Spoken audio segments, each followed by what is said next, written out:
Hi, this is Richard Campo from Rose Capital Partners. I wanted to put this video together to talk through some key things you might want to think about if you have multiple income streams and you're looking to get a mortgage. So firstly, I'll look at definition and what sorts of people sit in this sort of category. Secondly, how that's then assessed in terms of income for a mortgage. And then thirdly, how that might translate into a loan amount that you'll be offered at the end. So to start off with then, with definition, you have more than one income stream. Pretty straightforward. So it could be people, for example, have an employed role and then run a company on the side, so you get employed and self-employed income. It could be you have investment income from stock shares, other things like that, or from property.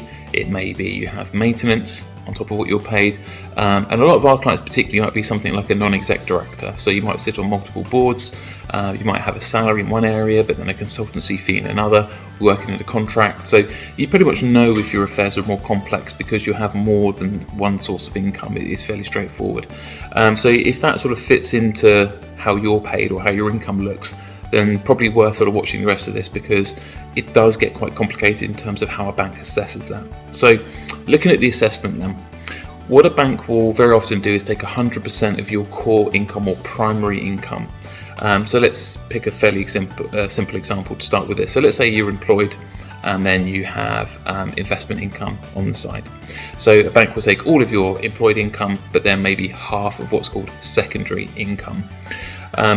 That has a big impact, as you could imagine, on the loan that you'd be offered. So that secondary income, again, not to overcomplicate things, but falls into an area of what we call earned and unearned income. So earned income would be something you have an influence over. So as I mentioned before, things like non-exec roles, contracting, self-employed work, that's still earned income. So even if it's secondary income, but it's earned income, quite a few banks will include all of that as well. So you can include all of that into how much the assessment will go into. If it's the unearned income, so things like investments, as I mentioned, might be maintenance or any other form of income where you don't have direct influence over, that is sometimes called secondary income, and banks are far more likely to take half of that income, not all of it. And again, risk warning as ever in this area is not all banks apply those same rules. So some banks will take all of it, some banks will take none of it. And that's ultimately what drives what bank we talk to, because depending on how much you want to borrow and what your income looks like, that really sort of says, okay, well, this bank's going to be better for you over that bank. Now, in this sort of area, particularly you have lots of sources of income, and do you have clients with maybe 3 or 4 sources of income, there's a magical document called your SA 302. That's your self-assessment form and the evidence back from HMRC to say, yes, we agree with your income. And there's a really clear breakdown on that with employed, self-employed, property income, and all sorts of different factors on there. So that's probably sort of the one place it's a really, really good starting point. Now, it doesn't always capture everything because there's other videos on our website you can look at in terms of self-employed and employed income. So please do look at those, and it might even fall in the contractor area as well. So again, the assessment that might differ. So I don't want to talk forever on this point, but just as a really good starting point, if you have multiple sources of income, that's a really good place to look. Now, if we then go down to how much that will then offer you as a loan. So as I mentioned before, banks will include sometimes all of it, sometimes none of it, sometimes half of it. So let's pick a relatively complicated situation with relatively round maths so I can try and work this out. Let's say, for example, you're employed and you have a basic salary of 25,000, you have rental income of 25,000, you have maintenance income of 25,000, and you also have investments that give you £25,000 a year. So you add those 4 things together, that's then an income of £100,000.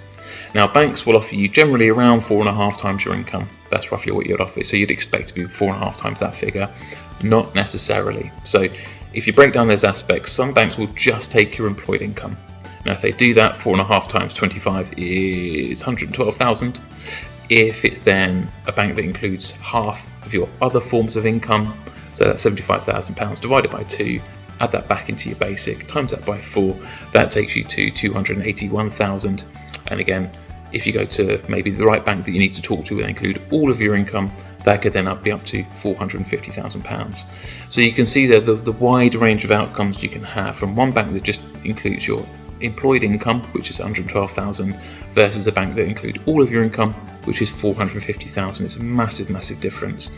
And as the higher you got the income spectrums, the more complex it tends to get as well. So it's not uncommon to see quite big numbers in that area. So I've picked out sort of round figures just so you can apply the math yourself.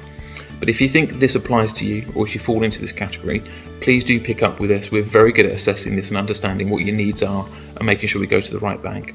So our role, as I see it, is to make your life as stress-free as possible. So we can sit down with you, work this all out. We can plot the path to make sure that we don't give you a big headache or have issues further down the line which you really don't need.